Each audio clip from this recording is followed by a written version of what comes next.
Bueno, de esta manera entonces, volvemos a lo que les decía la vez pasada, bienvenidos a los días viernes. Acá es donde trabajaremos la parte más audiovisual de este primer año. En este día, tanto en la materia, tanto en la materia de fundamentos como en la materia laboratorio, lo que haremos será trabajar pura y exclusivamente vinculando los contenidos con la parte más audiovisual.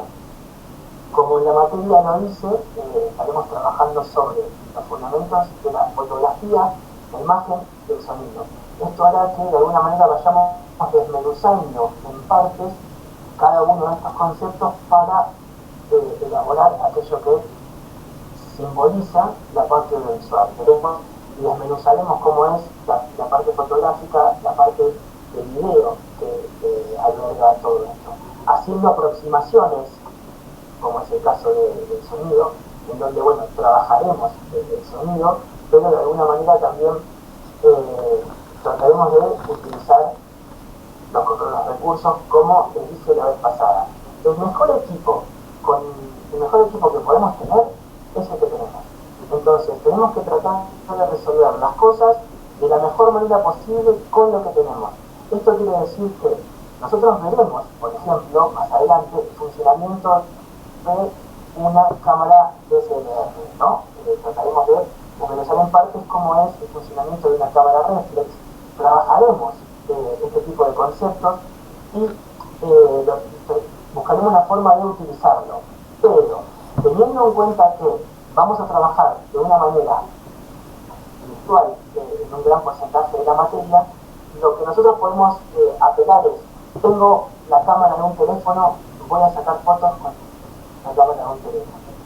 No por esto buscaremos la idea de nivelar hacia abajo, sino lo que haremos será nivelar hacia arriba. En su momento les diré, buscaremos la forma de comenzar a gestar grupos, porque si bien ustedes trabajarán de manera individual, no buscaremos la forma de que ustedes resuelvan todo de manera individual. Entonces, trabajarán puntualmente sus objetivos, pero si ustedes saben que tienen una computadora que puede editar y uno de sus compañeros tiene una de las cámaras que les puede servir, van trabajando en conjunto y se van ayudando mutuamente. De esta forma, si un teléfono me puede servir, lo vamos a utilizar. Sepan que muchos de los videos más vistos, más viralizados, están hechos con un celular, hoy por hoy, no son los que consumimos. Entonces, en tanto fundamentos, buscaremos la parte teórica en la cual desarrollemos y trabajemos con el concepto más desarrollista del asunto. Pero en laboratorio veremos entonces cuáles son los soportes en los que podemos trabajar con estos elementos. De manera que podamos ver qué es, cómo lo hacemos y de qué manera lo aplicamos. Bien. De esta manera entonces, bienvenidos a los días viernes. Hablaremos hoy en fundamentos del principio. Es decir, empecemos por el principio. Y vamos a poder desarrollar para lo que tiene que ver con la fundamentación, con el concepto estética. ¿Qué les resuena el concepto estética al momento de hablar de la materia? ¿Les resuena algo? Un complemento, un diseño. Bien. ¿En qué punto decís, digamos? Como que todos De la forma. abocan en lo mismo, ¿no? O sea, todo va para el mismo lado. Yo creo que quizás es también como una identidad para un grupo, una forma de ver algo, el mundo, por ejemplo, la expresión. Bien, bien. Van por ahí, van por ahí, son caminos que van por ahí. ¿Sí, María? Para mí estético significa como que se vea bien, como se ve bien en la vista, como la estética en realidad, que se vea bien, digamos.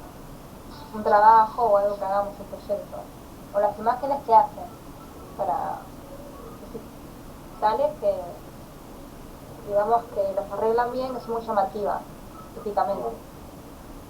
Bien, bien. No está mal lo que dice. Incluso si siguen aportando, van a descubrir que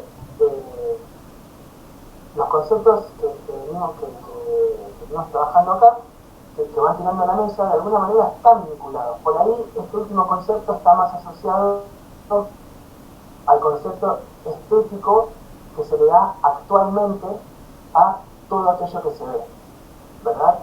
Sin embargo, no es que eso esté errado, sino que es una evolución en parte de una utilización social, digamos, como sería la denominación que se utiliza en la copia medieval. Pero la estética es digamos, de alguna manera es una forma de vivir la verdad. Y esto es un término que es creado a mediados del siglo XVIII como básicamente un apartado filosófico. Entonces, la filosofía trata el tema, lo trabaja el tema, porque lo que hace es el estudio de la belleza. Entonces, utiliza la belleza como concepto. Entonces, tenemos un concepto frontal y un concepto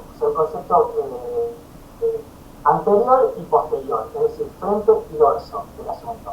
Entonces, si tenemos algo que es bello, tenemos algo que es feo, ¿no? Entonces ahí comienzan a desarrollarse conceptos que en su estudio de alguna manera van elaborando y estableciendo los argumentos que terminan de definir por aquello que vemos. Entonces, se habló de estructuras, se habló de formas, se habló de formatos y de alguna manera se habló de aquello que se ve como lindo.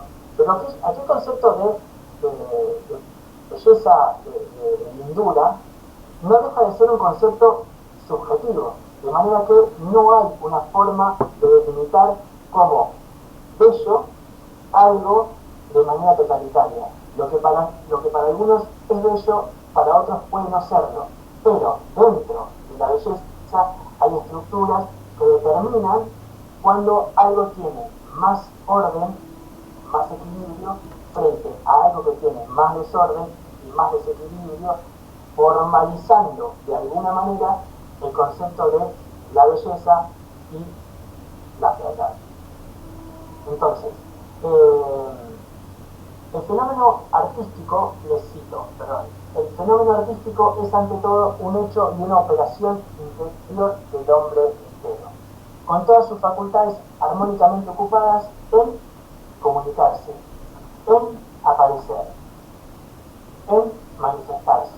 De alguna manera lo que hacemos es establecer la estructura de la comunicación y lo hacemos desde un concepto armónico. Esa armonía que buscamos, que intentamos desarrollar, que intentamos entender, es aquella que comprendemos como estética. ¿Y cuál será entonces esa materia prima con que trabaja la estética? ¿No? Que trabaja esa imagen que se ve, esa comunicación que se traslada. Bien, la materia prima con que funciona la estética es intrínsecamente relacionada al arte, ¿no? Al arte como modo de expresión. Entonces, donde nosotros complementamos una idea resultante en un objeto comunicacional que expresamos como algo artístico. Y eso lo denominamos y lo desarrollamos a partir de la palabra agere, lo diríamos, que en latín significa hacer, realizar.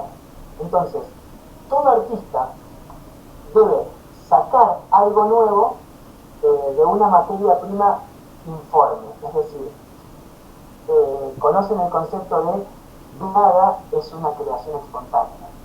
Nada en nuestro universo se genera por creación espontánea. Nada surge de la nada, sino que todo es una evolución de todo. Todo es una evolución de algo. Todo aquello que creamos, que inventamos, viene intrínsecamente relacionado de algo más. Nosotros podemos crear un concepto general, podemos crear una película, por así decirlo, a partir de un concepto económico. Podemos traer de una vivencia un hecho ficcional, es decir, traer de algún lado algo nuevo. Estamos creando algo nuevo. Y además a eso le estamos involucrando nuevos conceptos para el hecho de pensar la identidad de la creación novedosa. Pero eso no viene de la nada, viene de la creación posterior, anterior. Esto quiere decir entonces que debemos adquirir la habilidad artesanal de imprimirle una nueva forma a la materia, incluso a la idea que se gesta como algo inmaterial. ¿Me siguen o está siendo demasiado confuso? Sí, yo por lo menos te sigo. Se entiende, profe. Bien. Sí. ¿Ibas a seguir? Perfecto. No, porque van a ir viendo que ahora lo vamos a ir bajando, pero el concepto estético debemos comprenderlo en su parte más etérea, para luego ir bajándolo a su parte más concreta.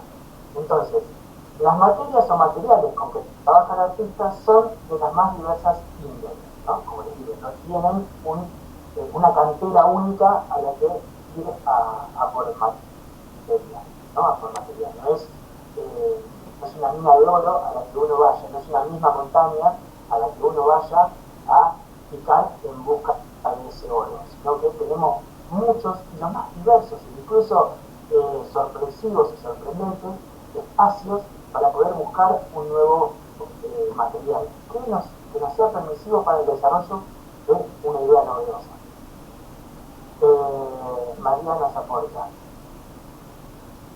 todo evoluciona como en la moda, los modelos de antes y las de ahora, y las que hay ahora hay más diversidad. Sí, es verdad que en otro momento nosotros teníamos la posibilidad, la imposibilidad de tener un solo objeto de observación. Entonces, mirábamos algo y lo destinábamos como único.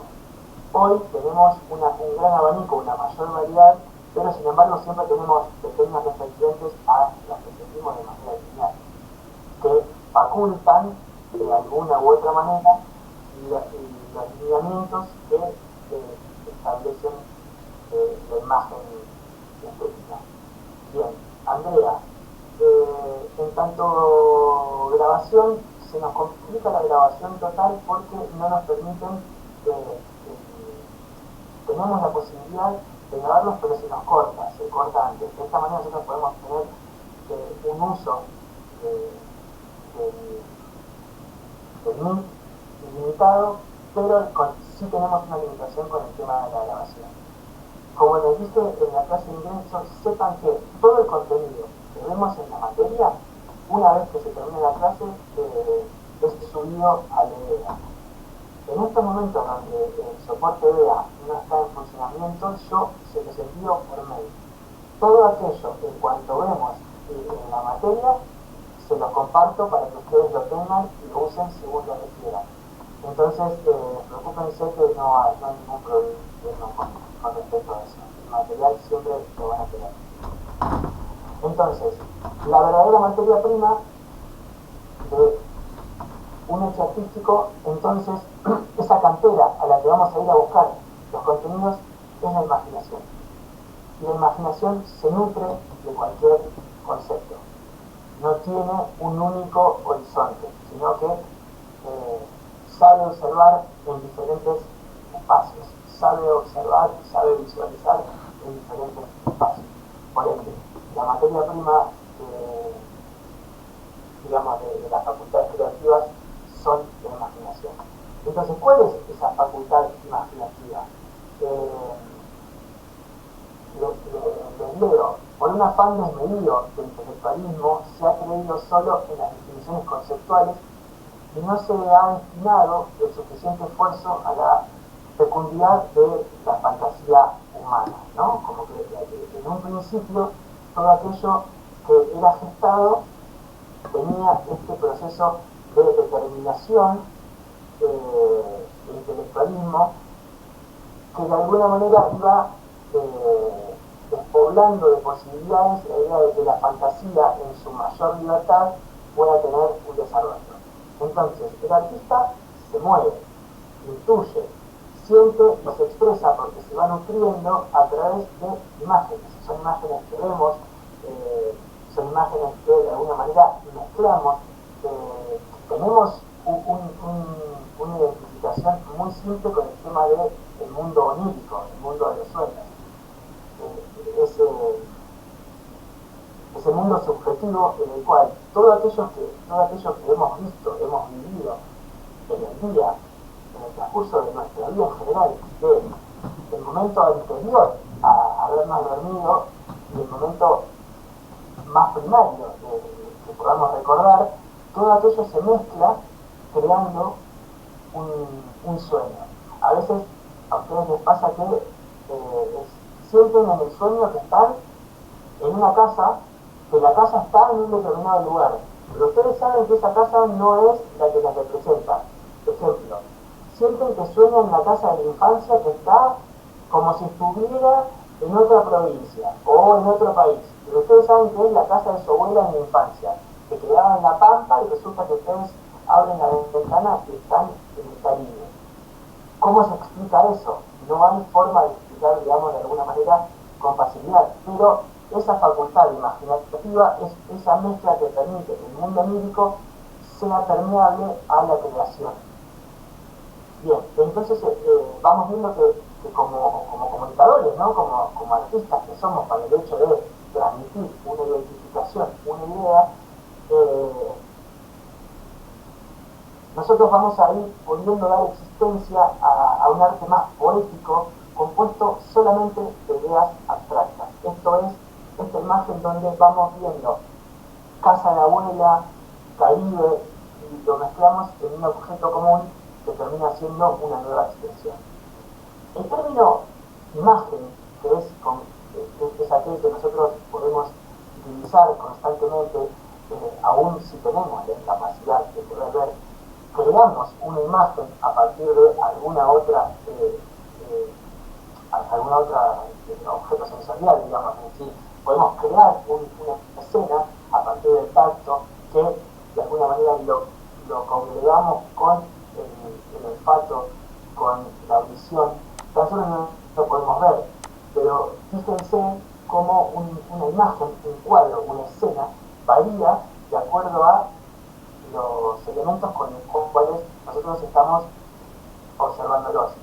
Si tan solo lo vemos, es como ver una película, ¿no? Pero tan solo lo vemos y no lo escuchamos, aquella película carece de un objeto que hace a su totalidad, hace su complemento. Entonces, cuando ustedes sueñan, están viendo imágenes, y esas imágenes que están creando, las están creando con un concepto olfativo, de olfato, de tacto, de audición, de imagen, y van destacando una sobre otra. Pero la imagen, o fantasma, como fue llamado por los griegos, este origen, no se refiere solamente a lo visible, como les digo, a la imagen que captan los ojos, sino a todo lo que abarca la gama de datos. Entonces, todo lo sensorial pasa a ser un objeto de facultad imaginativa para nosotros. Entonces, olores, sonidos, asperezas, rugosidades, esto que es la textura, como la humedad, como la amargura o la dulzura, todo aquello que hace que una imagen sea completa es parte de la facultad imaginativa. Una vez en una capacitación, una guionista hablaba de que el olfato es el sentido menos desarrollado en el arte en general. Y que por intermedio del olfato podemos transmitir la intelectualidad. Piensen que un personaje que transmite su capacidad olfativa lo hace desde un lugar de intelectualidad, porque el olfato tiene ese elemento. No quiero spoilear, es una película muy vieja, pero seguramente todas la hayan visto. ¿Recuerdan la escena puntual de Ratatouille con el crítico en escena del restaurante? Sí, profe. Sí, profe. ¿Recuerdan esa escena? Sí, sí. Fíjense a qué concepto apunta ese cúmulo de sensaciones, ¿no? En donde al chef, perdón, al crítico gastronómico, un personaje que se lo mostró en la película como una persona muy, muy rigurosa, muy, muy estricta sobre todo, le llega un plato demasiado simple, como es el ratatouille. Demasiado simple para lo que es un restaurante como ese, ¿no? Más allá de que nosotros vimos la película y sabemos cómo ese plato fue realizado, que justamente sería lo más improbable que le pueda llegar a gustar a un crítico de tanta magnificencia, cuando le llega el plato, ese hombre conecta con lo sensorial y conecta con lo más profundo de su gusto personal. Una vez que al hombre le llega el plato y él lo puede oler, tan solo con llevar un pequeño fragmento de esa comida a la boca, él viaja hacia el recuerdo más feliz, que es cuando la madre le preparaba ese mismo plato. Y fíjense cómo conecta un elemento sensorial, que en este caso es lo olfativo, con la intelectualidad más pura. Y a partir de ahí el crítico comprende y desmenuza todo aquello que antiguamente sentía, haciendo un cambio. Modifica su personalidad con tan solo esa conexión. Entonces, esa facultad de haber conectado con algún otro elemento sensorial hace que, fíjense con qué simpleza puede elaborar no solamente el desarrollo de la película, sino de un personaje mismo. Cómo puede, de alguna manera, profundizar con el concepto de contradicción tan propio de la humanidad. Entonces, la imagen tiene el mágico poder de despertar afectos. Entonces, sería de alguna manera visible aquel que quisiera despertar afectos por medio de tan solo conceptos abstractos. Es muy probable que ustedes hayan conocido y tengan seguramente muy manchado algún que otro artista famoso de carácter abstracto. Entonces, entienden y pueden haber seguido los lineamientos con que ese artista desarrolla, por ejemplo, su imagen histórica, por así decirlo, mencionando a Kandinsky puntualmente. Entonces, vemos que ese desarrollo que tiene el artista, lo que nos propone es que nosotros vayamos vinculándonos con su modo y de alguna manera su abstracción tiene algún sentido, ¿no? Entonces deja que nosotros podamos sentir y completar la obra en nuestra percepción, pero su figura, sus formas están realizadas y determinadas por un lineamiento, que en ese caso lo hace y lo crea como un universo propio, pero tiene un desarrollo de figura y forma, de fondo y forma. Entonces ahora avancemos sobre puntualmente el fondo y la forma. ¿Qué les viene? ¿Qué les remite ese concepto?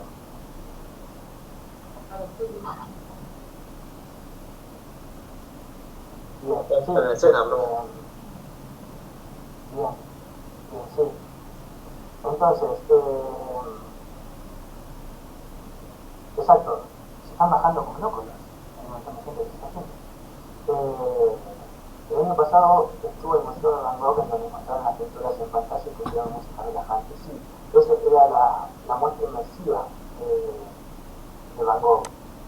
Profe, Pero bueno, él, sí. ¿puede ser que esté relacionada con las imágenes que te muestra cuando vas al psicólogo? Puede ser que haya un estilo de diseño que se llame así. En el fondo, en el concepto de... Sí, tiene que ver. En el concepto de fondo y forma, lo que se hace es empezar a desmenuzar lo que tiene que ver con lo que de alguna manera determina el cuadro en el cual se hace una figura y la forma que le da sentido a ese marco, a ese fondo. Entonces, el fondo no pasa a ser pura y exclusivamente aquel soporte en el que se hace el objeto, se determina la obra, sino que también es el concepto que congrega según la forma de identificación general. Vamos a determinar esto, no sea un problema, suena bastante probable igual. Entonces, el contenido de una obra de arte está representado por puntualmente las figuras que hacen una historia y el fondo en donde se desarrolla estas historias. Entonces, ¿cuál de todos estos intentos representativos, digamos, han merecido pasar a la posteridad como obras de arte? Bien.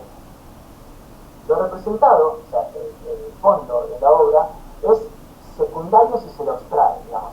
Uno cuando recuerda una obra como, por así decirlo, la Mona Lisa, ustedes pueden tener alguna identificación con eso. Recuerdan la cara, pueden recordar el color, los tonos. Saben que puntualmente esa obra tiene mucho que ver, tiene mucha importancia en relación a lo que es el fondo, porque algo que esa obra trata y relata en ese momento es la posibilidad de que en ese entonces, en ese medio, por esos años, se estaba comenzando a trabajar sobre los puntos de fuga, que hasta ese entonces no eran utilizados en ningún medio de creación artística. Entonces, a partir de ahí podríamos poner una figura sobre un fondo, ubicándola con protagonismo. Podríamos comenzar a entender lo que en fotografía, en cine, se llama la profundidad de campo, ¿no? Empezamos a entender aquello que está por delante como algo más importante y aquello que está por detrás como algo más, de alguna manera, menos importante, pero que hace el concepto, ¿no? Que termina dándole sentido a esto que mostramos. Entonces, es una retroalimentación. Profe, ¿eso es el contraste o nada que ver? El contraste en tanto concepto puede que sí. Estamos trabajando ahora todavía la parte más conceptual de hecho. Pero cuando ponemos algo por delante, en contraste de, sí lo podemos observar como un objeto, digamos, conceptual. Es decir, si yo pongo algo que una hormiga en primer plano y un zapato en segundo plano, obviamente lo que está siempre con mayor importancia va a ser la zapatilla, porque es aquello que tiene más fuerza, porque tiene más peso. Pero cuando estamos deteniéndonos en este objeto, estamos viendo otro concepto. Entonces le estamos dando a la hormiga otra posibilidad de desarrollo en diferencia a la zapatilla, ¿no? Entonces, esto se utiliza mucho, que es a dónde nosotros ponemos la determinación. Y ahí es donde hacemos un contraste muy marcado de lo que tiene que ver con el ojo, que es desde lo conceptual. Existe mucho en la fotografía, sobre todo callejera, en donde vemos grandes publicidades de bancos que te venden y te seducen con la idea de dejar tu plata acá, acá tu vida va a laburar sola, entonces vos podés, y entonces muestran a una persona que está durmiendo en una marca paraguaya en Caribe, ¿sí? Y todos tienen ganas de Caribe, pero entonces vemos una persona recostada, leyendo, como en un estado muy pacífico del asunto, en el Caribe, y en esa ventana donde esa publicidad está pegada, hay una persona durmiendo en situación de calle. Como concepto de contraste, genera el mismo efecto. O también vemos aquello en donde vemos un militar, por ejemplo, voy a ir a un caso muy burdo, pero tenemos a un militar nazi de la SS como jugando con un gatito al lado de la reja de un campo de concentración. ¿A dónde yo voy a poner el foco de eso? Va a generar un contraste conceptual muy grande, porque está de un lado y del otro, y uno como espectador, cuando va hacia afuera, termina de englobar el concepto de aquello que hace la figura y la forma. Si nosotros vemos a ese militar tierno con el gato sin ese fondo, lo que la imagen nos dice es una cosa. Podemos decir, bueno, mirá, no todos los nazis eran así hijos de puta, pero si lo ponemos frente a ese fondo, sí tenemos ese contraste que termina siendo el concepto total. ¿Se entiende? De hecho, esto es como contraste según lo conceptual. Entonces, luego las artes en su desarrollo, veíamos recién el tema de lo pictórico, ¿no? Inicialmente en periodos románicos se trabajaba mucho el tema de el arriba y el abajo. Entonces teníamos observaciones hacia arriba, hacia Dios, que bajaban y todo se lo veía en una misma figura. Todo estaba, digo esto, en un desarrollo evolutivo artístico eurocentrista. En Asia se trabajaba de otra forma, en distintas partes de Asia se trabajaba de otra forma. Antiguamente en Egipto se había trabajado de otra forma, o sea que en Medio Oriente también se trabajaba de otra forma, y acá en América, mientras tanto, completamente desentendidos del mundo europeo, también se expresaba de otra manera. Pero en la evolución eurocentrista, el periodo románico previo a estos desarrollos renacentistas, tienen una estructuración muy plana de los hechos. Todo está en el mismo sentido. Tan solo vemos a Dios por sobre los demás. Vemos a Dios observando hacia los demás. Entiendan que si aún hoy, y con la educación gratuita y con la educación al alcance de todos, existe el analfabetismo, imagínense lo que podría significar en 1100, en 1200, los desarrollos educacionales en el mundo. Por ende, la pintura era un modo de educar. Entonces, esa forma educacional nos permite trasladar conceptos por medio de imágenes. Inicialmente, piensen que arquitectónicamente las iglesias, como modo de construcción, tenían grandes bóvedas de poca altura, ¿no? Entonces eran paredes muy gruesas con un espacio muy oscuro por dentro, porque la estructura si no se les iba a caer. A medida que fue evolucionando el arte, por ejemplo, pudimos llegar a la posibilidad de ver un periodo gótico que por medio de largotantes que sostienen las paredes pueden construir grandes edificios de muchísima altura. Esos edificios ahora son permeables a que puedan tener grandes ventanales, o sea que el interior del espacio va a estar mucho más iluminado. Pero ¿qué hacemos con esos grandes ventanales? Bueno, podemos crear hermosos vitrós que nos pueden hacer que aquella persona que entra a la iglesia los observe, y aquella persona que está por fuera también los observe. Entonces, podemos tener 12 ventanas y contar todo el proceso del camino de Jesús hasta su crucifixión. Entonces vamos bajando línea. Vamos bajando línea para aquel que entiende y que no entiende. Tan solo con observarlo vamos entendiendo un concepto. Entonces, a partir de ahí, la figura la forma y el fondo comienzan a tener una importancia aún mucho mayor. ¿Entienden ese proceso evolutivo como de alguna manera más plana, aún de una manera más desarrollada, nos permiten empezar a tener posibilidades de protagonismo? Empezamos a destacar personas por sobre otras. Incluso esto es bastante inherente a la humanidad, aquello que siempre hay alguien por sobre otra persona. Reyes, siempre hemos tenido esta posibilidad, y esto es algo que de alguna manera el arte lo refleja. Entonces, en este periodo evolutivo, las artes han incorporado la posibilidad a su desarrollo.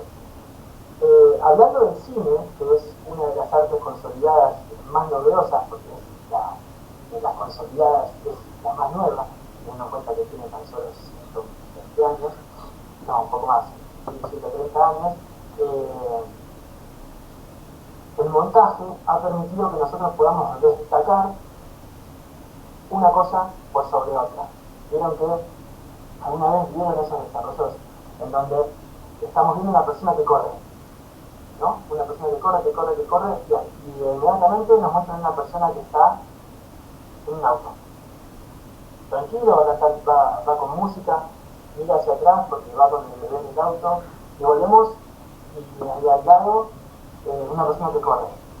A ustedes ya eso ya les simboliza algo. Pueden imaginarse qué puede llegar a suceder a partir de eso. Por tan solo el transcurso de eso.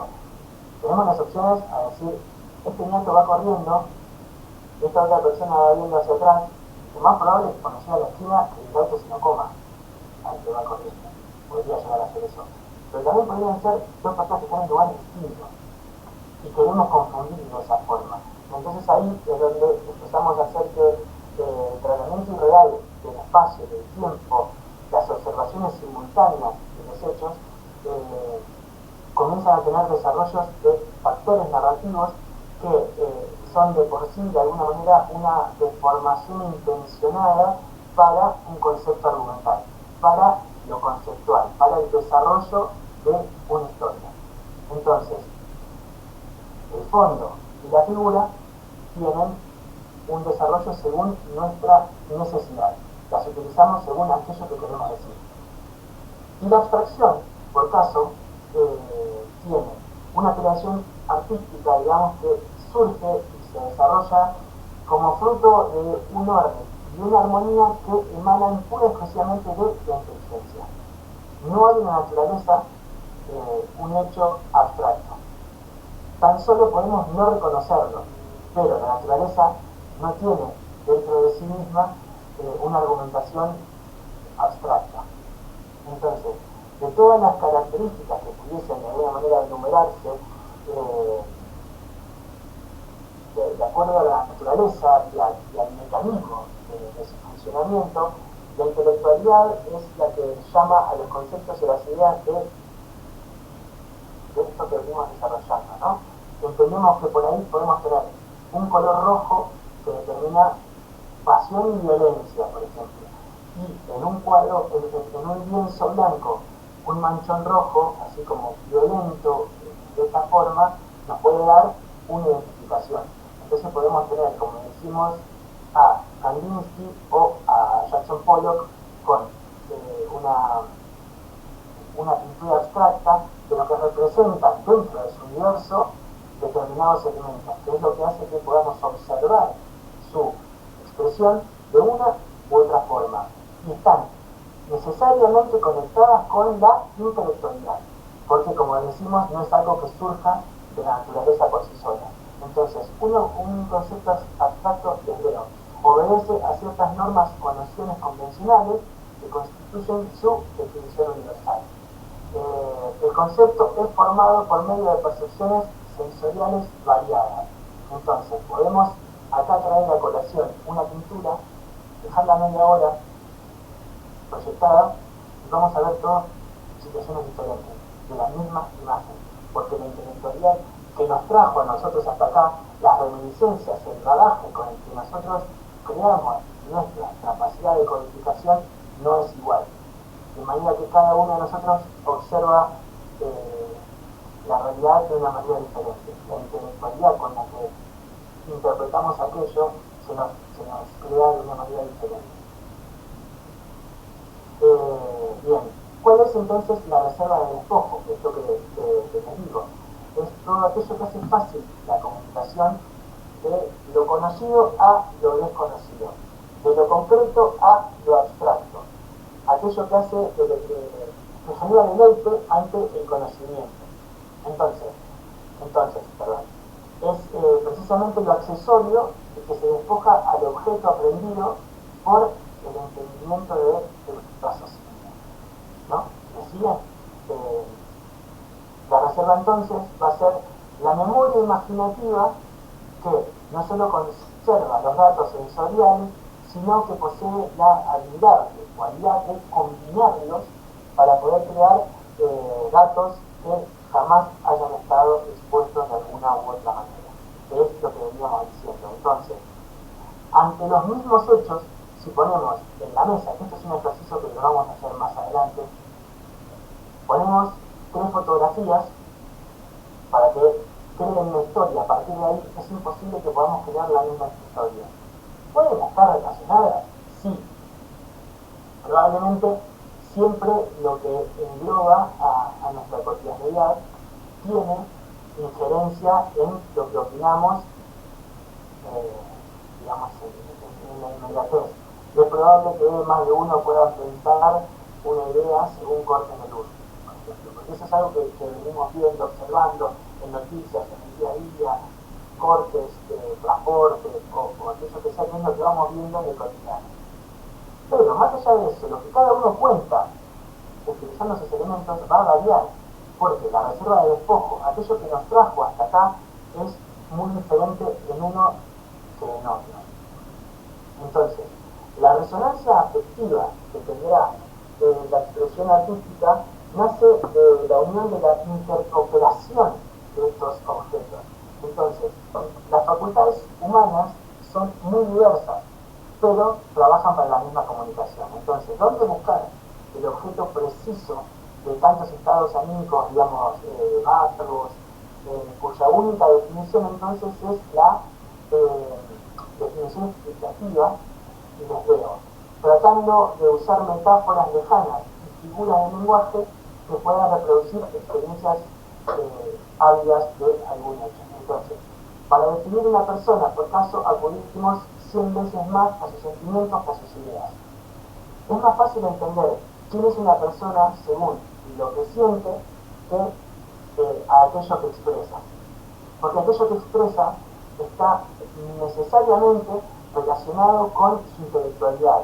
Su intelectualidad puede intentar escondernos algo. En cambio, aquello que siente es aquello que por ahí es imposible que pueda manejar, es aquello que determina y define puntualmente a una persona. Piensen esto en términos argumentales cuando estamos creando un personaje. Entonces, sabemos que el personaje está odiado con un asunto y lo mostramos. Entonces, el espectador ya cuenta con la identificación de que esa persona está odiada ante un hecho y ante un asunto. Pero cuando dice algo, se muestra neutral, contenta, alegre, se muestra como una persona resuelta ante ese mismo hecho. Para, una vez que respondió esto, saltar a una violencia extrema, supongamos. Entonces, demostramos ahí que lo que piensa no es lo que siente, porque tiene una intelectualidad que lo lleva a una resonancia afectiva de los hechos muy diferente de cómo siente a cómo actúa. Piensen esto porque somos humanos y por tanto somos contradictorios, y la contradicción humana es aquella que hace y nutre a las historias. Entonces, la característica de una manera más singular de todo alma artista, digamos, es la facultad de, primero, dejarse admirar, dejar que las cosas transmitan su admiración. Cuando a nosotros nada nos conmueve, será muy difícil que podamos conmover a alguien más. Si nada nos mueve, porque o es muy poco aquello que nos mueve o nos interesa, tendremos muchas dificultades nosotros para mover a alguien más a que se interese por el asunto. Porque bueno, de alguna manera esas cosas terminan siendo muy poco desarrolladas, ¿no? Si nosotros nos gusta la danza y solo nos interesamos por eso, probablemente podamos agotar nuestras ideas de una manera muy pronta, porque resulta que aquello que queríamos decir ya lo pudimos haber dicho y luego empezamos a repetirnos dentro del mismo circuito. Pero si en cambio lo hacemos mediante otras expresiones, nuestra resonancia afectiva comienza a evolucionar, porque admirar es el sobresalto interior que nos va a producir, digamos, lo bello al hacer entradas sorpresivas según el conocimiento humano. Y vamos a ir entrando de a poquito en el placer estético, porque vamos a empezar a definir ahora eh, vamos a ir definiendo de alguna manera esto que decíamos anteriormente de lo bello, lo feo, porque así está como lo majestuoso, está lo horrible. Entonces, eso responde a equilibrios, y ahí lo vamos a ir desarrollando. Puede parecer un tanto pesado y un tanto denso. Entiendan que estos son conceptos que usamos a diario en nuestra vida cotidiana, y por eso es que les voy a dejar después estas preguntas para que las vayan respondiendo según esto que venimos viendo. Recuerden que yo el material se los doy. Respóndanlo después en su momento con las palabras que van encontrando y que van expresando ustedes. No tengan miedo a ir equivocándose, porque de alguna manera esto es ir bajando todo lo conceptual que venimos hablando, ir bajándolo a tierra para luego en el momento de que lo sigamos usando, aquello nos acompañe de una manera más fresca. Si no, es muy difícil volver a conceptos tan vagos, ¿no? Tan etéreos, y a veces tan difíciles de aplicar con velocidad. Entonces, la idea artística es el objeto del conocimiento intelectual que el artista siempre trabaja como abstracto concreto, ¿no? Viene de una idea que abstrae un concepto para concretarla en un hecho posterior, ¿no? Va siempre en esta dualidad de aquello que no dice nada y traslada un concepto. Bien, cada una de las artes de alguna manera posee sus especificaciones, sus formas específicas, por decirlo de mejor manera. Conocerlas entonces y admirarlas nos va a permitir dominarlas, y esta dominación nos va a generar una necesidad, una obligación como creadores para poder tener un mejor desarrollo. ¿Se entiende? Entonces, a medida que vayamos avanzando, vamos a ir viendo cuáles son las partes que le competen a nuestro desarrollo, a nuestro desarrollo argumental, al momento de contar una historia, y vamos a ir viendo que no todo va quedando en el simple hecho de surgió o pintó.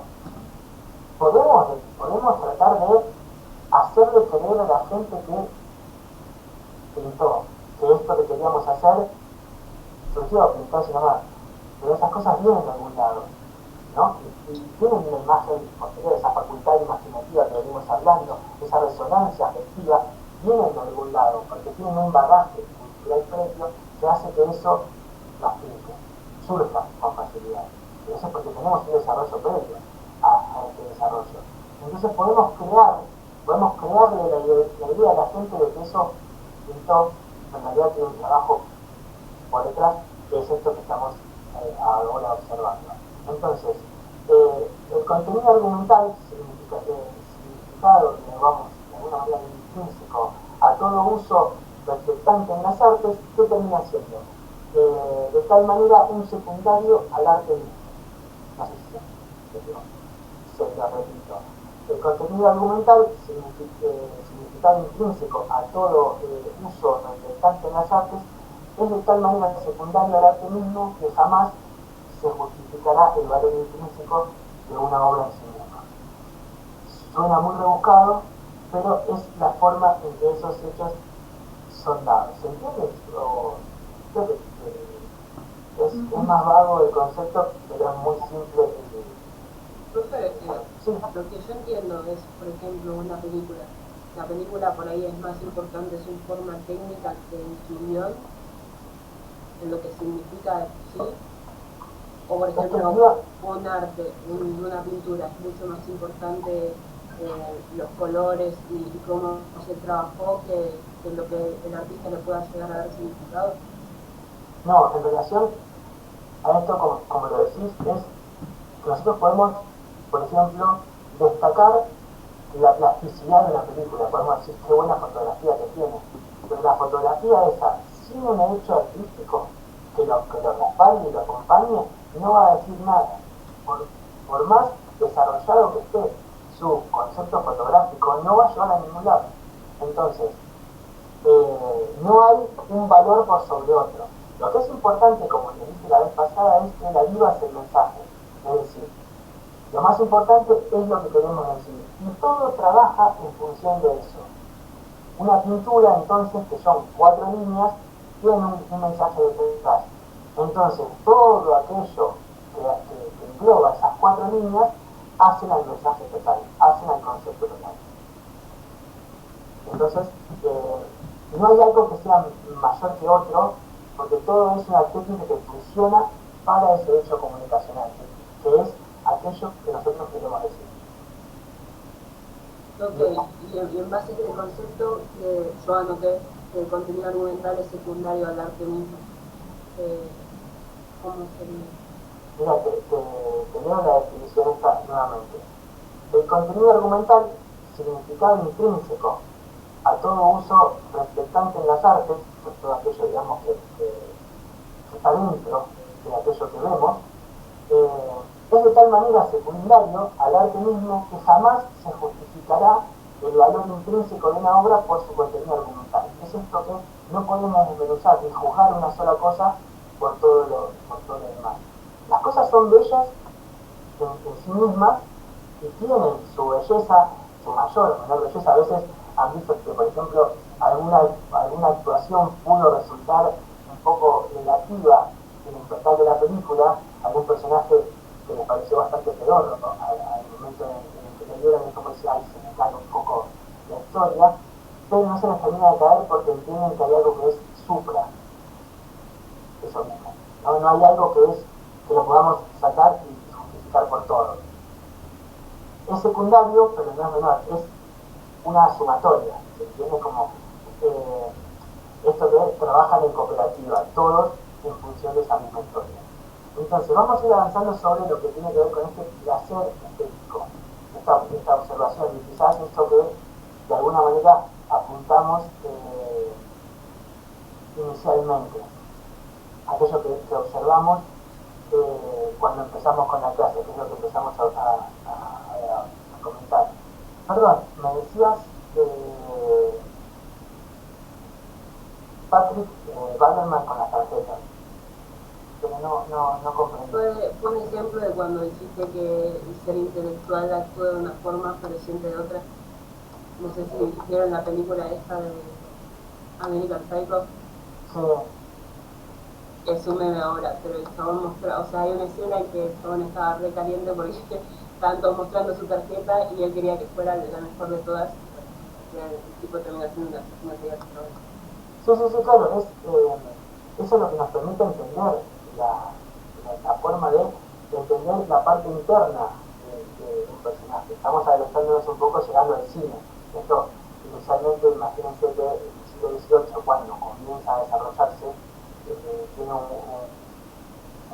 conceptualidad mucho más plástica, ¿no? Incluso esto se trabajó en lo literario, que era lo más parecido a lo cinematográfico, porque es aquello que nos permite determinar los conceptos de estructura argumental, porque estamos contando una historia mediante un desarrollo determinado, como la novela o el cuento tienen una relación muy similar a la película o el cortometraje, por así decirlo, ¿no? En esa estructura que de algún lado viene, como les decía, el cine no nace de la nada, sino que es la representación, digamos, inicialmente teatral, es como que se lo conoció como el teatro filmado, y ese teatro filmado también venía de una expresión literaria como es la dramaturgia, que se desprende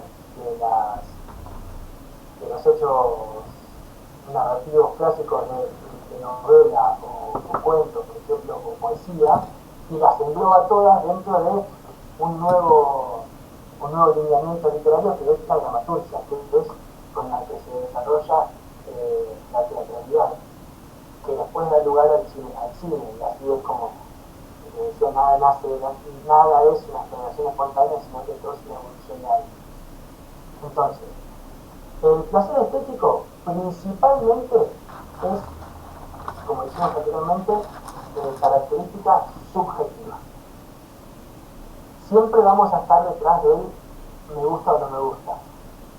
Sin embargo, hay una estructura para de alguna manera determinar aquello que tiene orden o desorden, equilibrio o desequilibrio, y eso es lo que va haciendo que una obra esté más cerca de un placer estético que otro.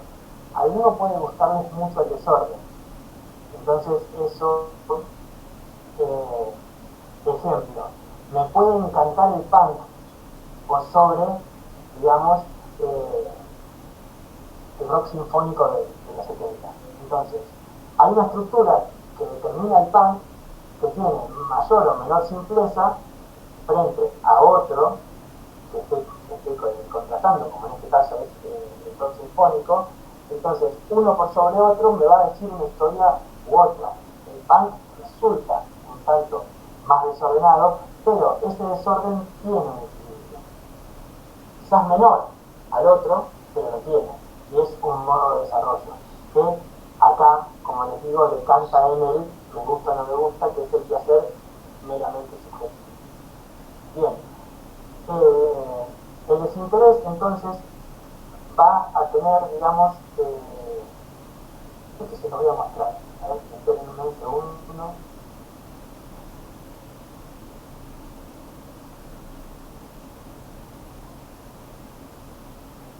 Espérenme un segundo que lo voy a mostrarles, creo que nos va a quedar un poco más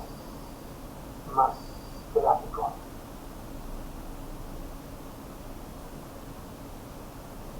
Porque son conceptos. ¿Pueden ver la pantalla? Se ve, profe. Se ve un poco chico, pero... ¿Puedo agrandarlo un poco más? ¿Ahí lo ven mejor? Ahí sí. Igual no se preocupen, que tiene que ver muy exclusivamente con que puedan ir guiándose y ir viendo algo nada más que para ir desarrollándolo. Entonces estamos viendo que el desinterés es uno de los elementos con los cuales medimos el placer estético. Entonces, agrada la mera percepción del objeto contemplado, prescindiendo de su utilidad, adquisición o posesión. ¿Vieron cuando a veces el arte nos resulta meramente, digamos, útil? Y entramos en ese debate de si el arte es útil, debe ser útil o no, si debe ser servir en algo o no. Entonces, como placer subjetivo existe el desinterés, aquello que nos agrada por la mera percepción del objeto, nos gusta más allá de todo lo que engloba, ¿se entiende? ¿Me siguen? O sea, más allá de que nosotros podríamos prescindir de si sirve o no sirve, pero nos gusta igual.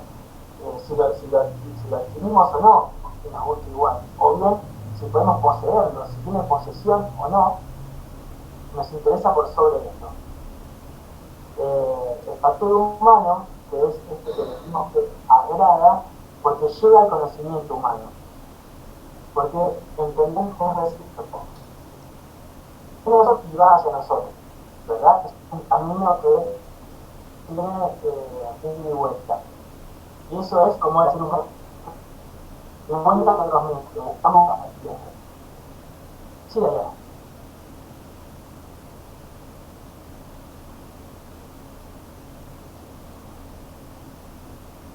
Escucha, igual habías dicho que no tenías micrófono, me parece, así que quizás vayas a escribirlo, o quizás se te tapó la manija, esperemos de todas maneras, pero continúo. El factor totalizante, como están leyendo, sería entonces aquel que por medio de sus facultades diversas, como en este caso la memoria, que es esto que veníamos diciendo anteriormente del bagaje, ¿se entiende? Entonces, aquel que podemos observar y a partir de ahí entender en su totalidad, que nos gusta porque podemos le podemos dar una visual de gusto por todos los medios. Lo entendemos argumentalmente, lo entendemos conceptualmente, lo entendemos en su figura y en su fondo, en su contraste, y eso es lo que determina el factor totalizante. Y el connatural, que es el experimentado en directo con la obra artística, quiero decir que es aquello que estamos maravillándonos, es aquello que nos produce esa maravilla. Muy propio también de la expresión performática. ¿Se acuerdan que la vez pasada hablamos del asunto? En la primera clase hablamos del performance.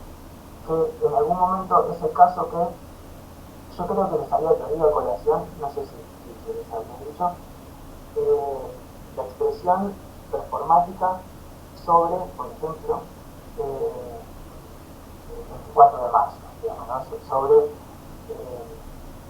la última dictadura. Entonces, recuerdo haber visto una playa que tenía un modo en el que traía con piedras y globos los nombres de los desaparecidos que habían sido arrojados al mar durante la última dictadura cívico-militar. Entonces, era una forma artística de expresar aquellas personas que ya no estaban.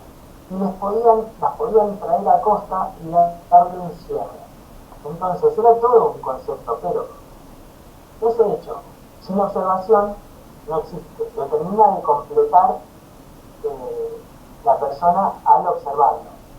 Y no es lo mismo que lo vea yo, que tengo una determinada edad, a que lo vea alguien que tiene otra edad mayor, que vivió la dictadura, que la padeció, por ejemplo, ya sea como un niño, como un infante, o como un adulto, o incluso alguien que nació en este último tiempo. Entonces, habrá que explicarle el bagaje para que entienda a qué lleva, a qué remite eso. Entonces, ¿qué entenderá esa persona que no entiende de qué se trata lo que se está haciendo? Sin embargo, ese hecho con natural de estar en directo frente a la obra es lo que le da un valor por sí mismo, pese a que no conozca de lo que se está hablando. ¿Se entiende el concepto?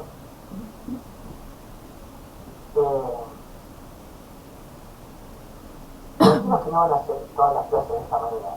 El resto de las clases serán mucho más prácticas, pero esto es algo de lo que partimos y es necesario que siempre tengamos en cuenta cuál es el concepto de dónde surgimos, porque no olviden nunca que lo que hacemos lo hacemos para un alguien más. Estamos contando algo. No nos contamos las cosas para nosotros mismos. Obviamente nos van a gustar, pero lo hacemos para alguien más. Entonces, eso que hacemos necesitamos que tenga una comprensión aún mayor, porque sabemos entonces para qué lo hacemos. Y hoy vamos a llegar ahora a la idea de la obra bella. Esto está muy resumido además. Piensan que si lo tendríamos, esto lo tuve que resumir muchísimo. Si lo tuviéramos que ver en profundidad, no nos alcanzaría una media clase de 2 horas. Bien, la obra bella es objetiva como reflejo de humanidad al encerrar en sí todos los aspectos humanos. ¿Qué es este equilibrio, este orden que les venía comentando anteriormente?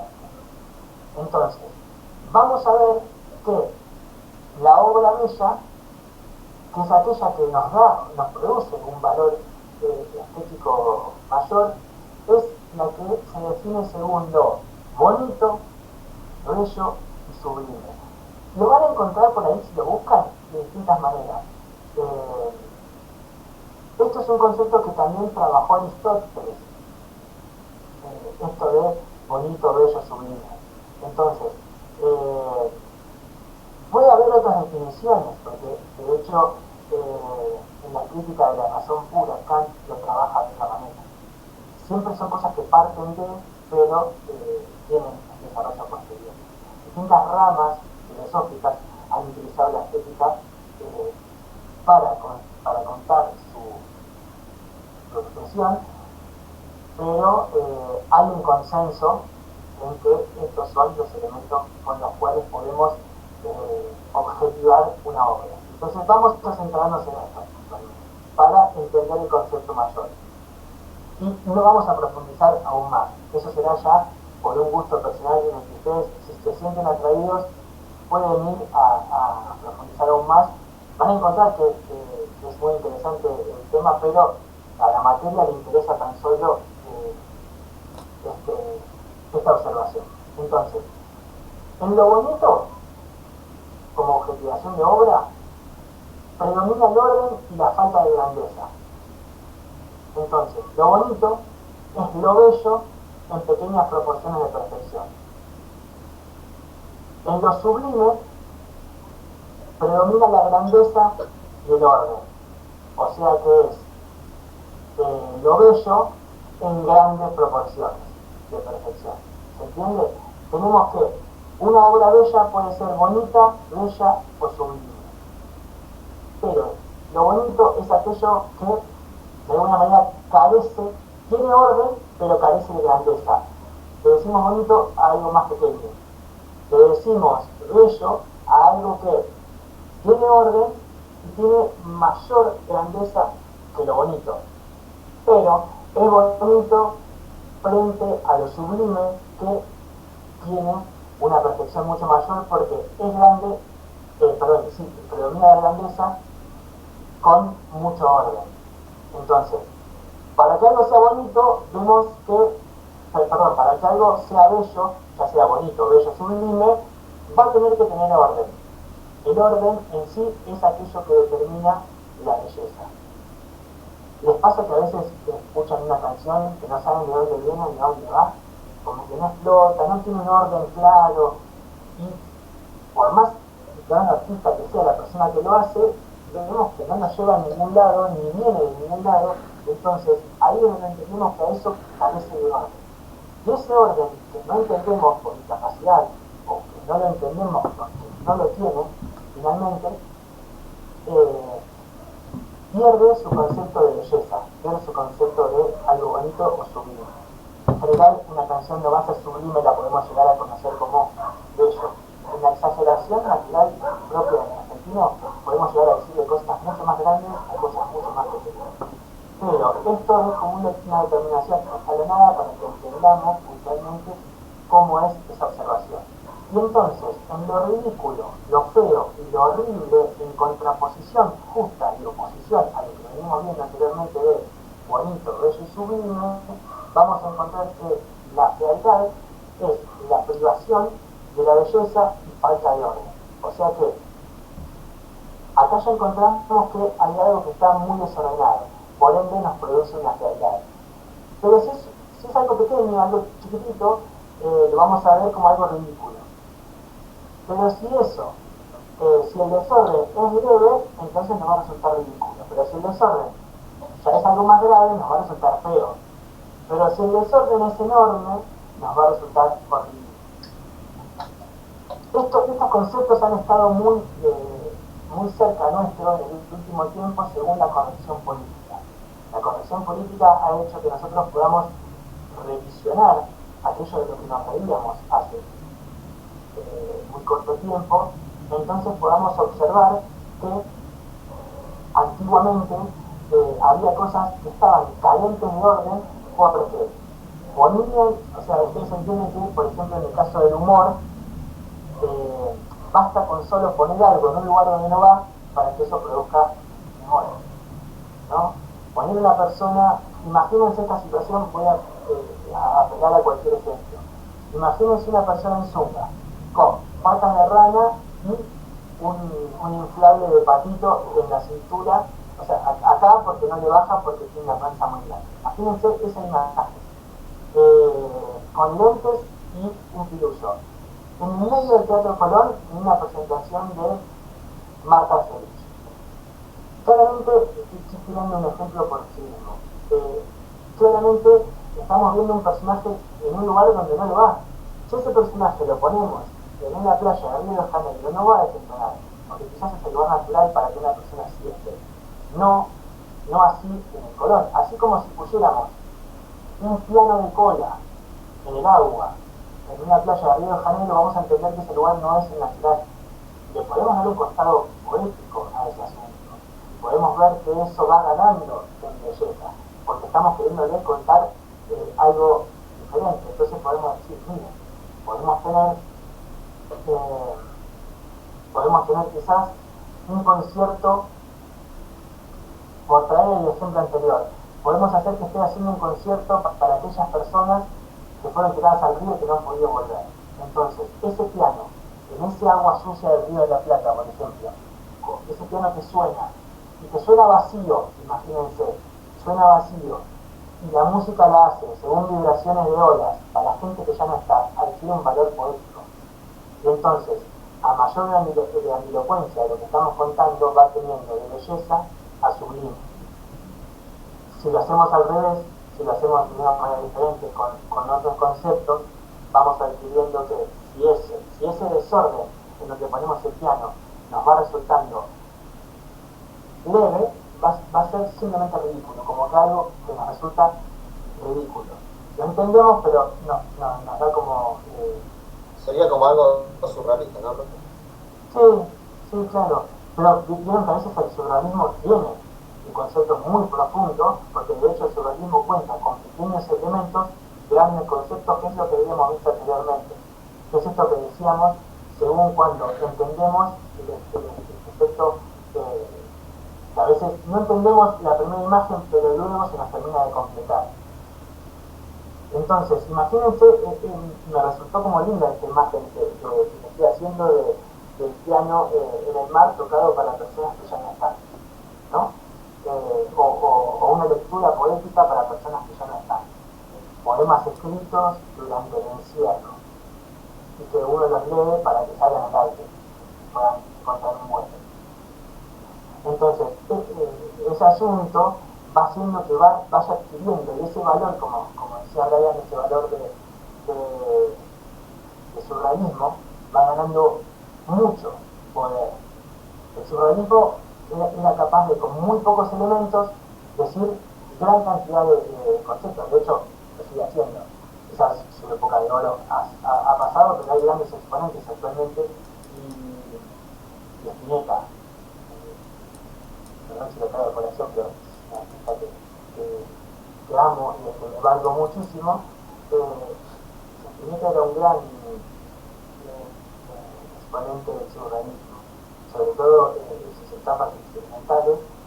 Podía ser encontrado como en Artaud, por ejemplo, en el disco, o en la Spinetta Jara, algunas experimentaciones de esta poesía surrealista que por ahí con pequeñas frases va creando grandes universos. Ese es el poder fuertísimo que tiene el surrealismo. Pero cuando uno ve que quiere hacer surrealismo, pero que sale como el culo, como que no la pega, vamos viendo que de golpe, si le pifiamos por poco, nos resulta ridículo. Pero si pisamos mierda feo, nos va a quedar horrible. Entonces vamos a ir viendo que escalonadamente vamos a encontrar ridiculez, fealdad y un hecho horripilante. Cuando también en esa escala de grandeza vamos a encontrar belleza, algo bonito, algo bello y algo sublime. ¿Se entiende los conceptos?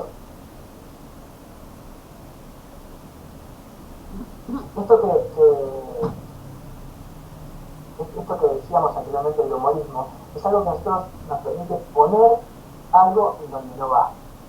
Entonces, cuando en lo malo hay sublimidad, digamos, se da el humorismo.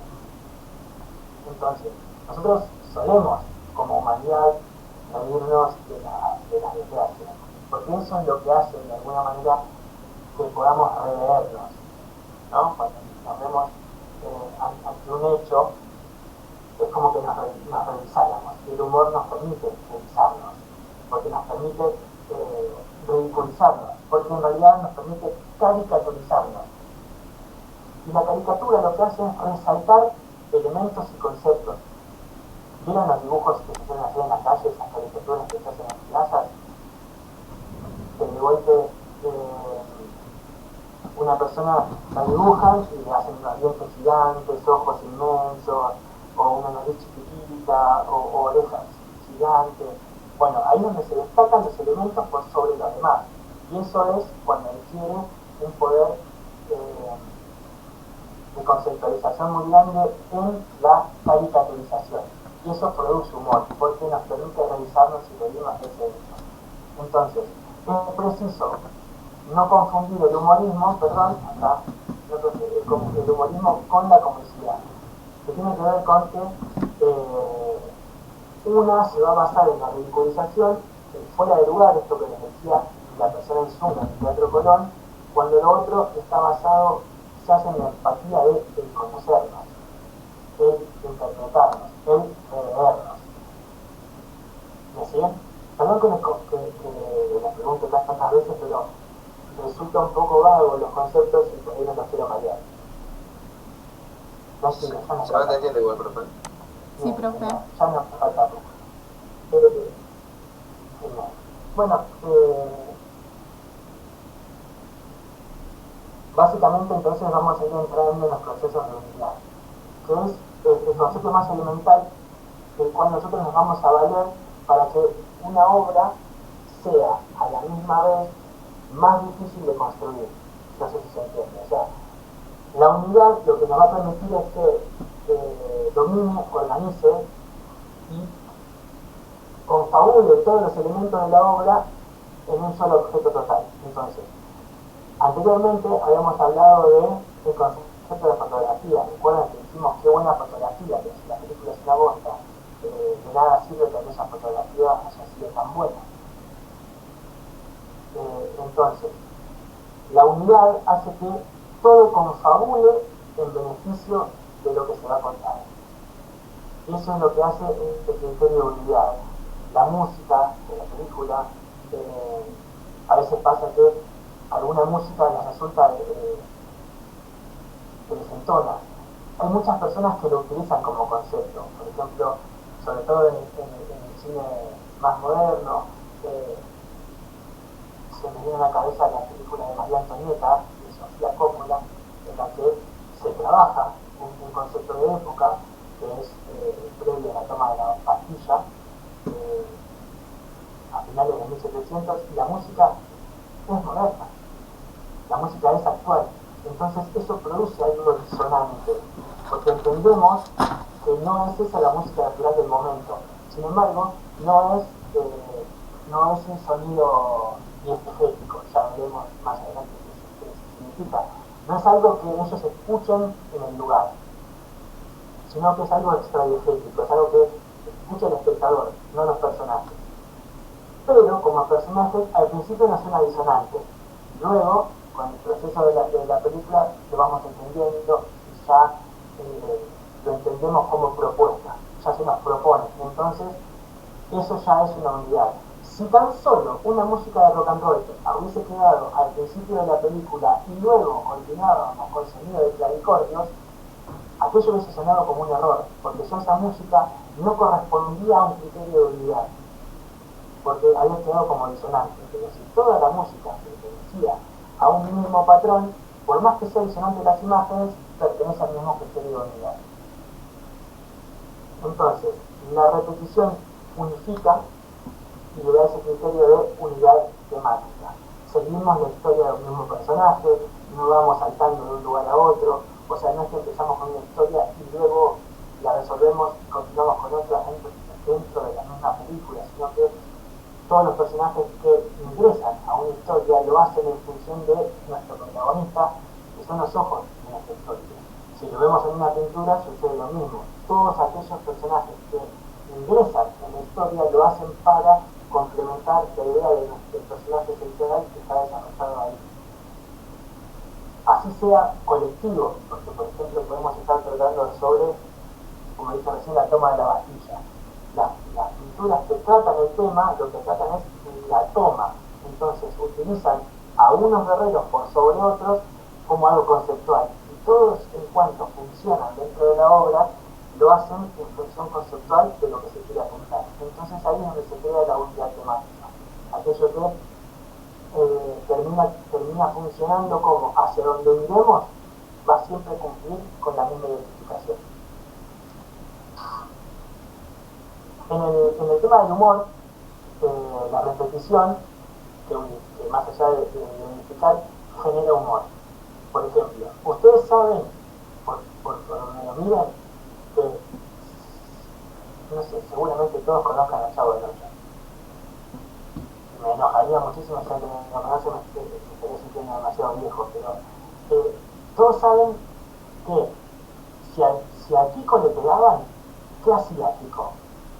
Lloraba de una manera y lo hacía siempre en el mismo lugar. Siempre. Entonces, esa es una repetición unificante, que hace que ya sabemos qué va a pasar. Van a estar todos gritando, se van a callar y el chavo va a quedar solo gritando. Don Ramón se va a mandar, lo van a agarrar justo con algo en el momento menos indicado. Y esos son elementos que repiten como unidad temática y no importa lo que vayamos a contar en ese capítulo, siempre vamos a utilizar estos conceptos. El chavo va a estar en el barril, todos le van a tener miedo a determinado personaje, porque en esos criterios hay una evolución menor. Son comedias de situación que suceden en un mismo lugar y funcionan según un determinado patrón, que son estas unidades temáticas. Don Ramón siempre se va a esconder del señor Barriga, que siempre le va a venir a cobrar. ¿Entiende? Ese es el criterio de la repetición unificante. En el humor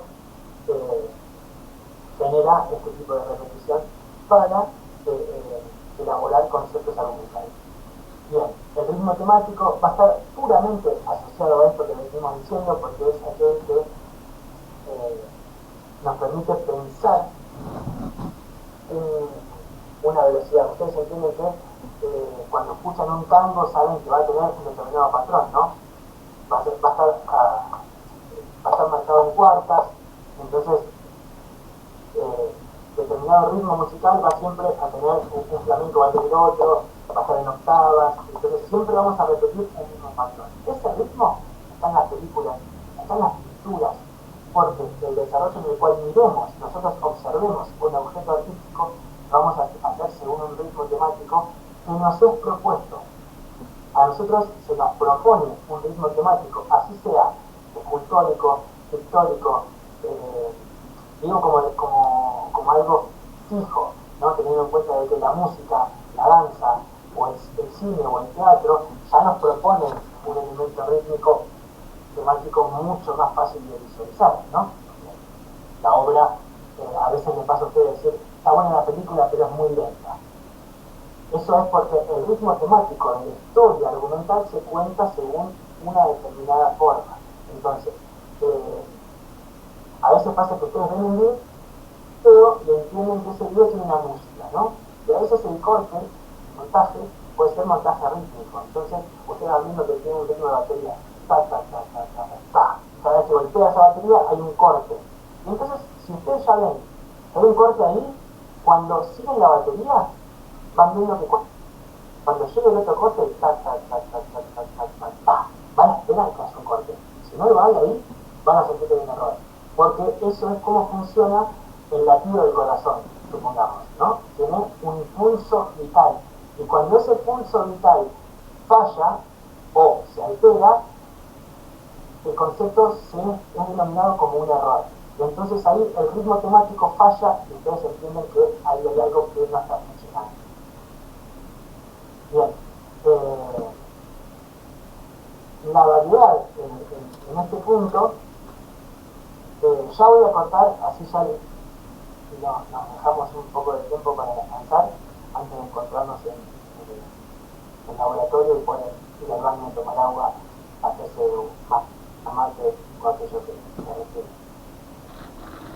Entonces, si la repetición, como les digo, es desordenada, el ritmo se va a ir viendo alterado. Esa cadencia rítmica va a ir siendo de alguna manera mostrada como un error. Ustedes lo van a percibir como un error. Entonces, si la razón constante permanece, es que ustedes van a ir comprendiendo el ritmo donde va. Obviamente, las películas tienen una alteración, porque la alteración tiene que ir llevándose de manera natural. El personaje nunca empieza la historia de la misma manera que la termina. Sí o sí va a observar lo mismo, o sea que va a volver al mismo punto a observar lo mismo, pero ya habiendo capitulado para siempre. Entonces, no es lo mismo el momento en el que, por ejemplo, vemos al personaje haciendo algo que haciendo otra cosa. No es lo mismo el personaje ante la dificultad que luego de haberlo resuelto. ¿Entiendes? Hay un momento en el que el personaje va a estar ante la necesidad de un enfrentamiento fuerte. Entonces, si la película es de acción, va a haber acción. Y por tal, va a haber un ritmo frenético. Va a haber persecución, tiroteo, violencia, muerte, destrucción. Y en cambio, cuando esta película es de drama, por ejemplo, el personaje va a estar sumido quizás en una depresión muy grande para luego poder encontrarse en una resolución mucho más sonriente. Y esa cadencia funciona igual de las dos maneras. Una va a estar más vertiginosa que la otra. Y eso es producto de una aceleración en este pulso cardíaco que les decía recién. Pero no es una alteración, sino una modificación, una subida, una aceleración de ese ritmo. Entonces se tiene que entender como algo natural, si no es considerado un error. Y anteriormente, como decíamos, en tanto contraste, ¿se acuerdan cuando les daba el ejemplo de ¿me escucharon? ¿O se cortó? Sí, profe. Sí, te escuché. Ah, perfecto, perdón, justo que se trabó. ¿Vieron cuando les contaba el ejemplo de él, que iba en el auto con el que estaba corriendo? Sí. Bueno, funciona bastante similar en la película 21 gramos porque esta secuencia pasa ahora que me acuerdo. No hay una persona corriendo y una persona caminando, que funciona igual. No se la muestra, pero se va contando también con historia. Y ahí tenemos ese contraste, vemos de dónde viene uno y de dónde viene el otro. Ya vimos quiénes son, entonces cuando vemos que se están acercando, que cada vez que los mostramos, que empezamos a mostrar cada vez más rápido, el montaje va haciendo que la cosa sea más frenética, o sea, el ritmo empieza a acelerarse. Vemos al personaje y el plano dura 20 segundos. Vemos al otro personaje caminando y enseguida seguro se va a detener en algo absurdo.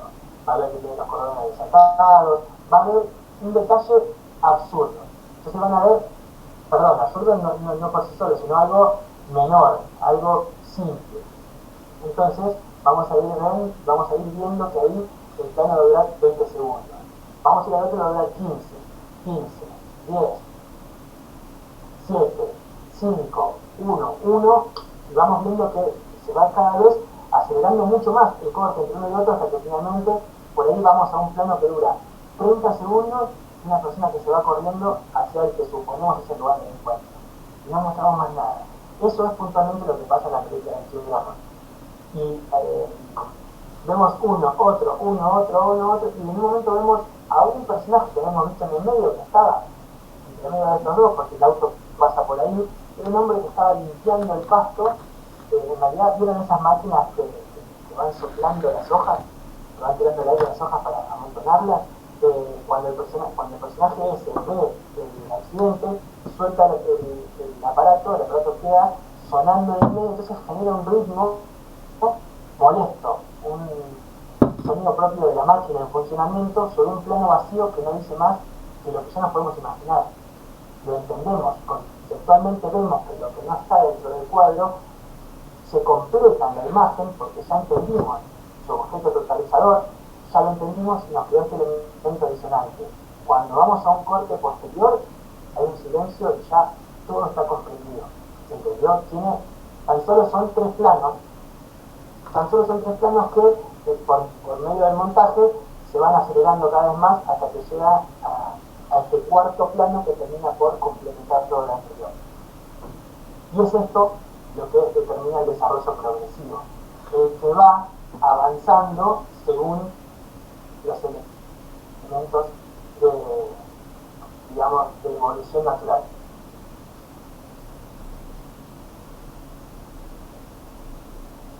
¿Me siguen? Es como que se acelera un poco la compu, por eso me pregunté si me escuchaban.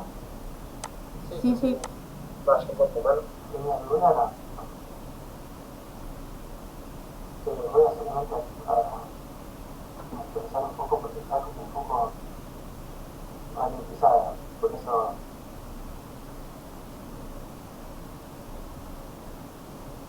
¿Esa información, profe, la vas a mandar por mail? Sí. ¿De rato? Sí. Luego esto será subido en este caso será por intermedio del mail, ya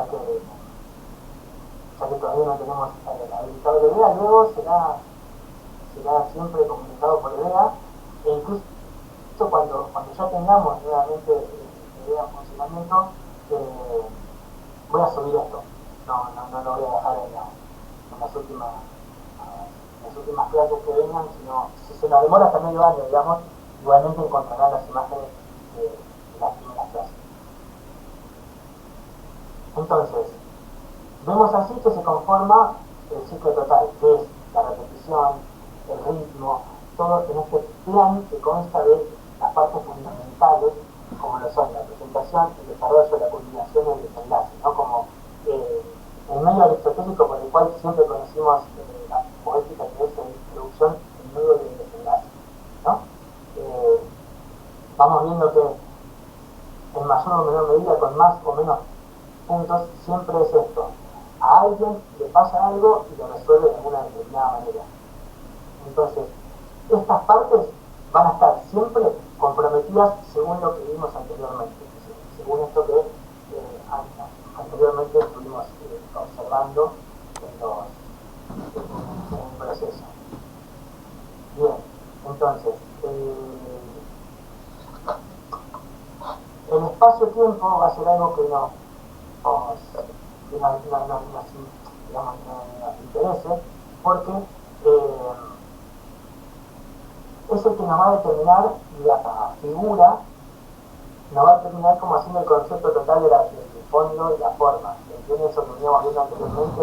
Entonces, así como la naturaleza nos ofrece una infinita gama de movimientos y ritmos, nosotros vamos a recortar estos elementos según lo que nosotros queramos contar. Y a partir de ahí, esto se nos va a hacer como una argumentación de lo real y lo artístico, o sea, lo ficcional. Vamos a ir viendo cómo se nos empieza a proponer la estilización.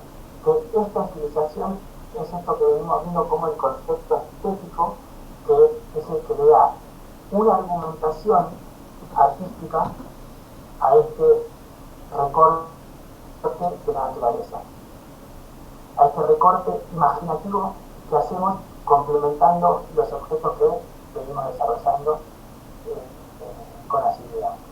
Entonces, para puntualizar, quizás en lo audiovisual vamos a centrarnos en la parte fílmica.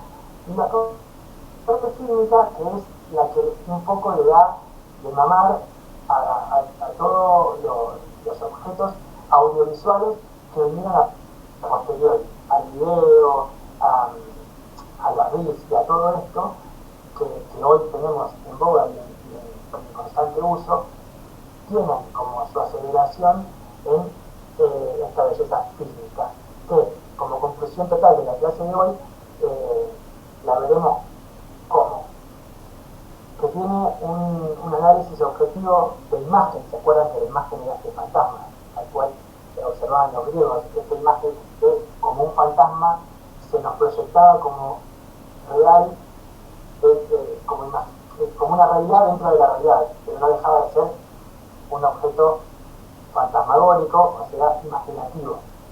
Entonces, este objeto de imagen es empático desde la realidad del movimiento y el sonido, presente al vivirse como si ocurriera ahora. Cuando vemos una película, podemos ver que la película está en silencio y lo tomamos como algo natural, siempre y cuando nuestro protagonista es sordo, por ejemplo, ¿no? Entonces nos centramos en este objeto del silencio como un sonido.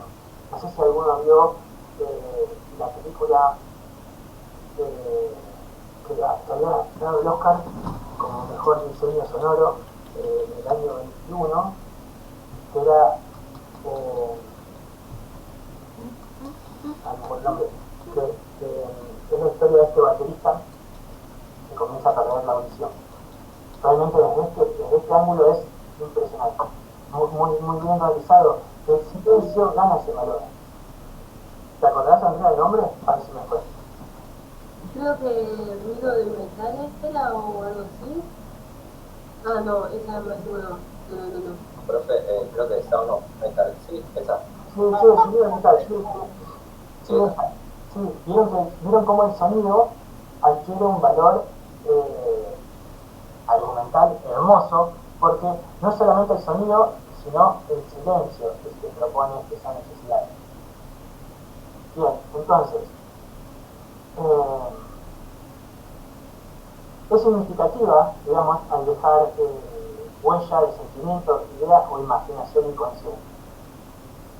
Cuando nosotros vemos la historia, y vemos una historia que transcurre en Rusia de 1800 y la llevamos a Ezeiza del 2023, es decir, la llevamos a nuestra realidad, a nuestra cotidianidad, para, con nuestra imaginación y nuestro inconsciente, recrear el hecho artístico.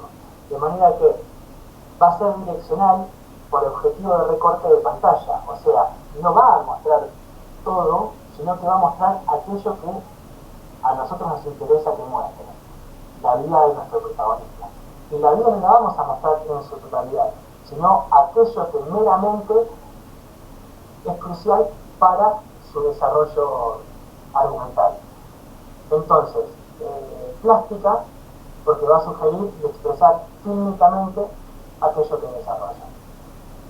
Esto vendría a ser la conclusión estética de todo lo que vimos anteriormente, según el patrón fílmico.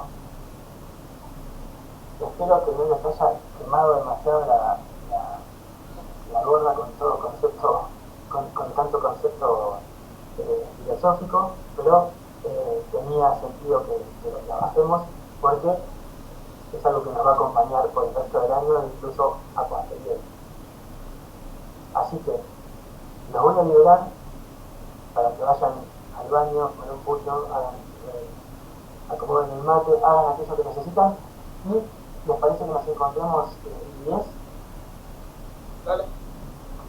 Creo que hay alguien que no está en esta materia pero sí está en la otra, se va a conectar y nos va a esperar, así que ahí se lo dejamos.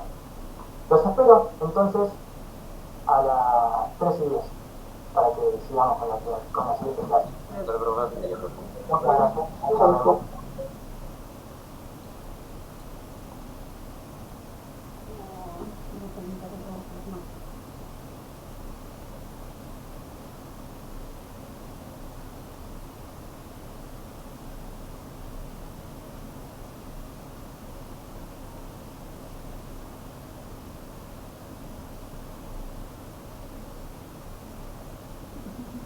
Sí.